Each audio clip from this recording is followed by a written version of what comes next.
You replay the moment for days in the shower, in the car, or lying awake at 3 in the morning, staring at the ceiling.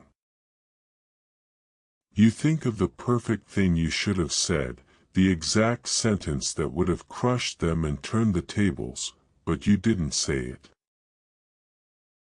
You froze, you reacted emotionally, and because you reacted, you handed over your power on a silver platter. Society teaches you that arguments are about logic, that if you just explain your perspective clearly enough, the other person will understand. That is a beautiful, comforting lie. Arguments are never about truth, they are about dominance, hierarchy, and frame control. Niccolò Machiavelli understood centuries ago that human beings are not rational creatures, but rather emotional animals who do not respect the person who is right, but the person who is in absolute control. Most people break in conflict, desperately defending and justifying themselves because they are terrified of being misunderstood. But you are no longer here to be understood, you are here to be respected. You must learn to dismantle an opponent's psyche without raising your voice, utilizing psychological circuit breakers that sever their ability to control your nervous system. Once you master this, you will stop feeling the heat of the argument and start feeling the cold, and in that cold, you will find your ultimate power.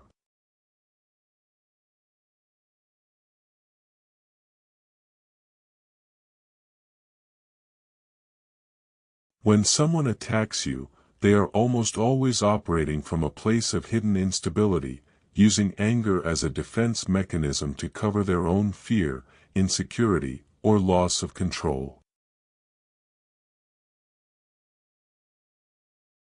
They desperately want you to scream back, to drag you into the mud, because if you get angry, you validate their chaos and become their partner in the drama.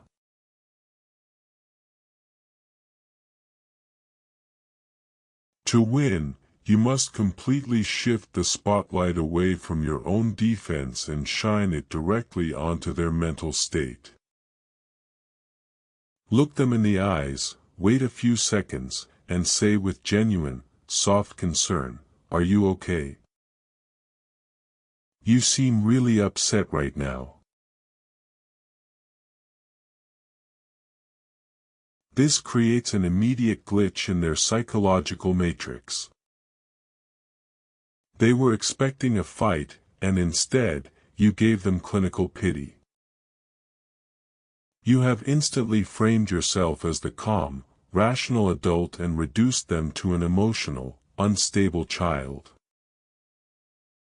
They will be forced to lower their voice and defend their emotional state, because continuing to scream would only confirm your diagnosis and prove their instability. You win the war simply by refusing to fight on the enemy's terrain.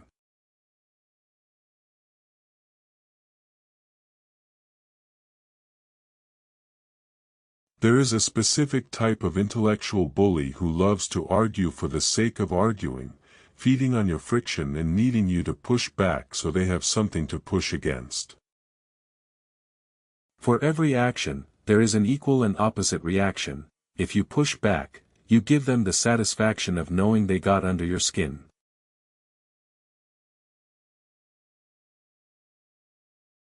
Machiavelli taught that one should never waste resources on a battle that yields no profit, so you must cut their fuel line. When they drop a controversial opinion designed to bait you, do not engage with the content, do not bring up facts, and never get offended. Look at them with a flat face, completely devoid of emotion, and say, that's an interesting perspective, and then immediately go back to what you were doing. This phrase acts as a verbal coffin. It acknowledges that they spoke but denies them any significance, treating their passionate belief like a child showing you a meaningless drawing. When you become a stone wall, they can throw themselves against you all day, but they will only break their own bones. By making yourself incredibly boring to a narcissist or a provocateur, you achieve the ultimate safety.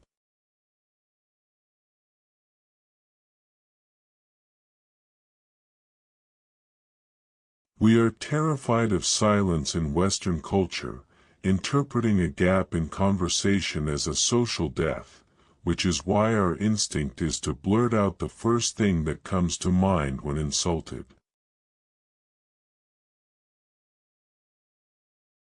But true power lives in the gap. Machiavelli knew that the prince who speaks less is feared more. When someone hits you with a rude comment, a demanding question, or a blatant lie, do absolutely nothing. Lock eyes and count to 4 in your head. Those 4 seconds of silence will feel like an hour during an argument, creating a heavy vacuum where their brain starts to panic. They will wonder if they went too far, if you are calculating your revenge, or if they are making a fool of themselves. You seize the frame, showing that you are not reactive, but rather processing and judging them from above.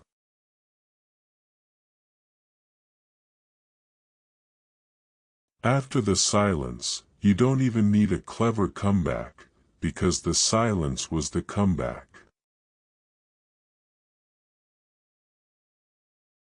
If you must speak, simply ask them, "Could you repeat that?" Say it slowly. Repeating an insult strips away its momentum and makes the aggressor feel foolish, forcing them to sit in the discomfort of their own aggression until they back down.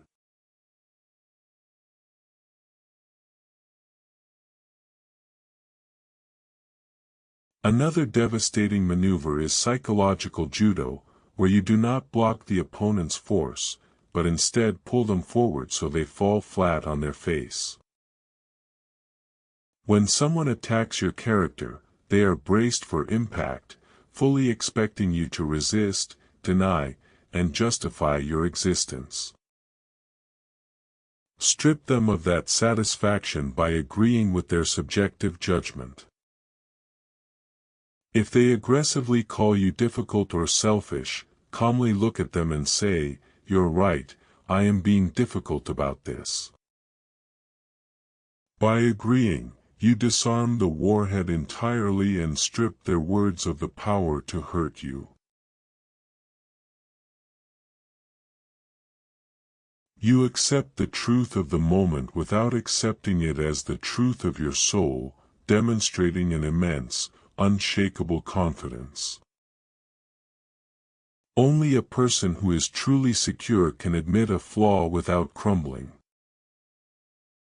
It deeply confuses the attacker because they wanted to hurt your feelings, but you showed them you have no fragile ego to bruise, making you a ghost they cannot strike.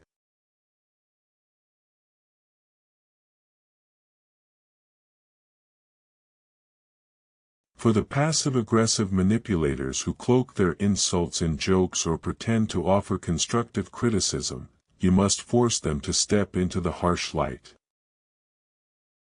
When they say something subtly disrespectful, look at them with deadpan curiosity and ask, "What is your goal here?" or "What were you hoping to achieve by saying that?" This immediately strips away their camouflage, exposing the aggressive intent beneath their polite, smiling surface. They rely heavily on plausible deniability, hoping you will accept the insult quietly to avoid making a scene, but you are not avoiding the scene, you are turning on the floodlights. You are teaching them that covert aggression will not work on you, setting boundaries in real time and rejecting their invisible traps. The awkwardness now belongs to them, because they made the mess, and you just forced them to look at it.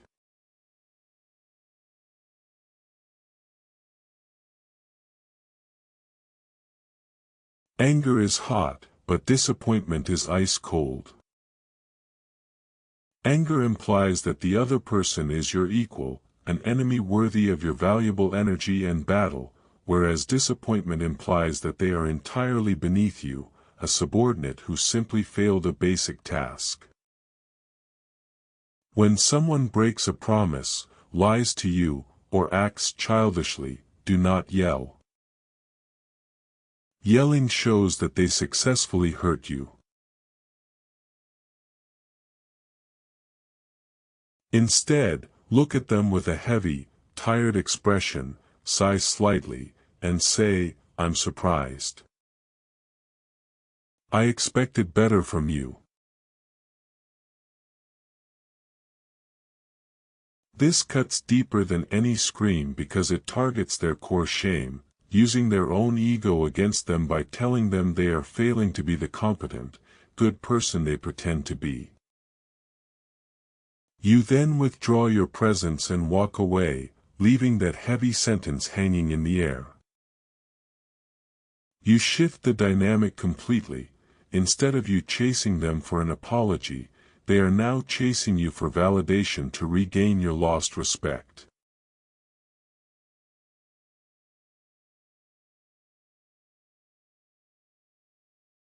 Finally, you must master the nuclear option. There are arguments that simply cannot be won, engineered by chaos agents, narcissists, and energy vampires who want the fight because your precious attention is their only fuel. The ultimate Machiavellian move is to realize your attention is the most valuable currency on earth, and you can choose to stop spending it on the undeserving. Look them in the eye, completely devoid of emotion, and say, "You can believe whatever you want. I don't care enough to argue with you about this," and leave. You are not giving up, you are devaluing them to absolute zero, telling them their existence, their opinions, and their anger are not significant enough to warrant a response from you. For a person desperately seeking dominance or attention, this is psychological death. Your silence as you walk away establishes that you are the sole gatekeeper of your peace, leaving them to poison themselves with their own unresolved anger.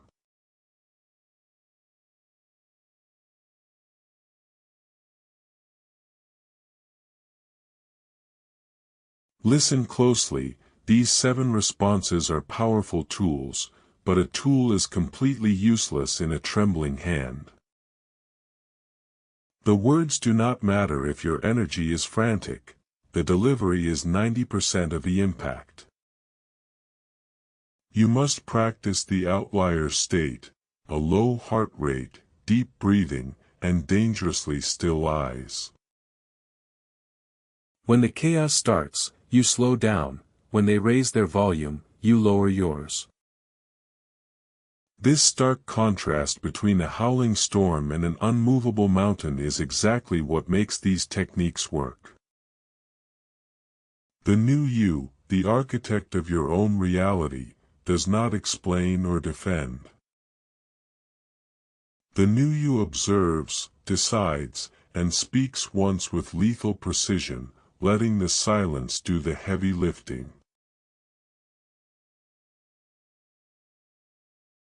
The less you care about winning the conversation, the more absolute control you have over it. Step out of the reactive noise and step into the cold, strategic power of the sovereign mind.